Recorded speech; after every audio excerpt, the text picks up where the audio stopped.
nggak sih kalian merinding pas nonton film horor Indonesia? Lalu tiba-tiba terdengar lantunan tembang Jawa yang begitu sakral.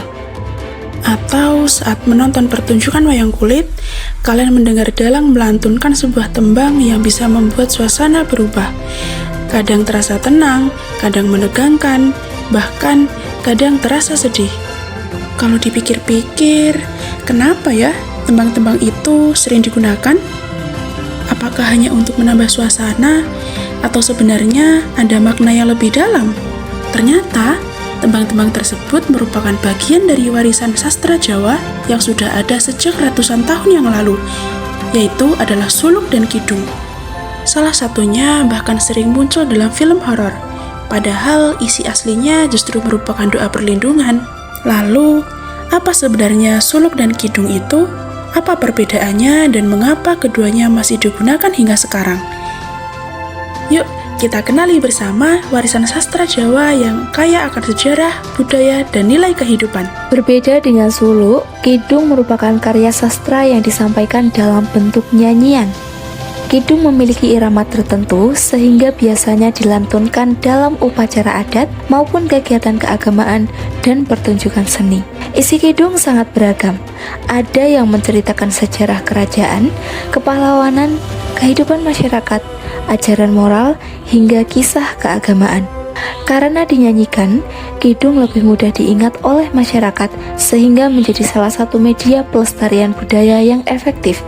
Hingga saat ini, beberapa kidung masih dilestarikan dalam berbagai tradisi budaya di Jawa dan Bali. Kalau kamu pernah menonton film horor Indonesia, mungkin kamu sering mendengar kidung Rumaksa Wengi. Suaranya yang khas memang sering bikin suasana terasa mencekam. Tapi, apakah kidung ini memang berhubungan dengan hal-hal yang mistis? Ternyata tidak. Kidung Rumaksa Wengi adalah karya Sunan Kalijaga yang berisi doa dan harapan agar seseorang mendapat perlindungan dari Tuhan, terutama saat malam hari. Jadi, makna aslinya justru tentang keselamatan, ketenangan, dan keimanan. Lalu, kenapa sering muncul di film horor? Karena lantunan tembang Jawa yang pelan dan sakral mampu menciptakan suasana misterius. Akibatnya, banyak orang mengira kidung ini identik dengan hal gaib. Padahal, sebenarnya kidung Rumaksa Wengi bukanlah mantra, melainkan doa yang mengandung nilai spiritual dan menjadi bagian dari warisan budaya Jawa. Berbeda dengan kidung, kata suluk sendiri berasal dari bahasa Arab yang berarti menempuh jalan menuju Tuhan. Istilah ini menggambarkan perjalanan batin manusia dalam mendekatkan diri kepada Sang Pencipta. Suluk mulai berkembang seiring masuknya ajaran Islam ke tanah Jawa. Pada masa ini, para wali songo seperti Sunan Bonang turut menyebarkan ajaran Islam melalui pendekatan budaya dan sastra. Dalam sastra Jawa, suluk menjadi media penyampaian ajaran tasawuf. Ajaran tersebut banyak dituangkan dalam naskah-naskah atau kitab-kitab kuno yang dipelajari di lingkungan pesantren. Melalui suluk, manusia diajak menempuh perjalanan spiritual, yaitu proses mengenali diri, memperbaiki akhlak, dan mendekatkan diri kepada Sang Pencipta. Keindahan suluk terletak pada bahasanya yang puitis dan simbolik. Setiap bait tidak hanya indah untuk dibaca, tetapi juga menyimpan pesan tentang kehidupan dan ketuhanan. Kalian tahu nggak? Selain sebagai karya sastra, suluk juga memiliki peran penting dalam pertunjukan wayang kulit loh. Dalam pertunjukan, dalang melantunkan suluk bukan sekedar untuk bernyanyi, tetapi sebagai bagian dari jalannya cerita. Suluk digunakan untuk menandai perubahan suasana dalam setiap adegan sehingga penonton dapat merasakan alur cerita dengan lebih mendalam. Saat tokoh sedang bertapa, suluk dilantunkan dengan nada yang tenang. Sebaliknya, ketika perang dimulai, iramanya menjadi lebih tegas dan penuh semangat.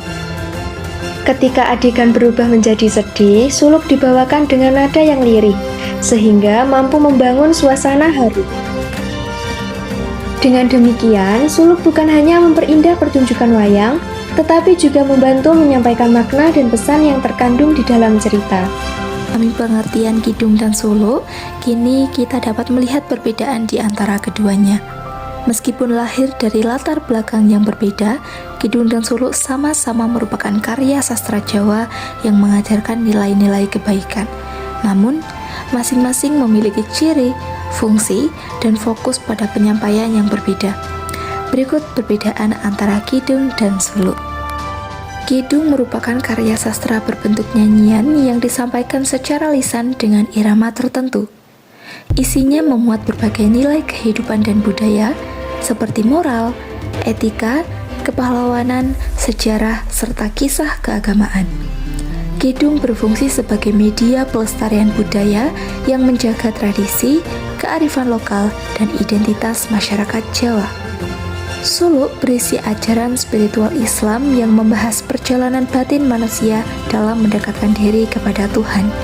Selain itu, suluk juga berisi ajaran tasawuf yang menekankan penyucian jiwa, pengendalian diri, dan pencarian kebenaran sejati. Suluk berfungsi sebagai media dakwah yang dimanfaatkan sebagai sarana penyebaran ajaran Islam sekaligus pembinaan akhlak masyarakat. Nah, sekarang kita tahu kalau suluk dan kidung bukan sekedar karya sastra lama. Di balik setiap baitnya, tersimpan nilai-nilai kehidupan, ajaran spiritual, sejarah, dan budaya yang masih relevan hingga sekarang. Meskipun sering muncul dalam berbagai pertunjukan atau bahkan film, makna sebenarnya jauh lebih dalam dari apa yang kita lihat. Sebagai generasi muda, kita punya peran untuk mengenal, menghargai, dan melestarikan warisan budaya ini. Karena dengan memahami suluk dan kidung, kita bukan hanya belajar tentang sastra Jawa, tetapi juga belajar tentang jati diri dan kearifan yang diwariskan oleh para leluhur. Terima kasih sudah menyaksikan video ini. Semoga pembahasan kali ini menambah wawasan dan membuat kita semakin bangga terhadap kekayaan sastra Nusantara. Sampai jumpa di pembahasan berikutnya.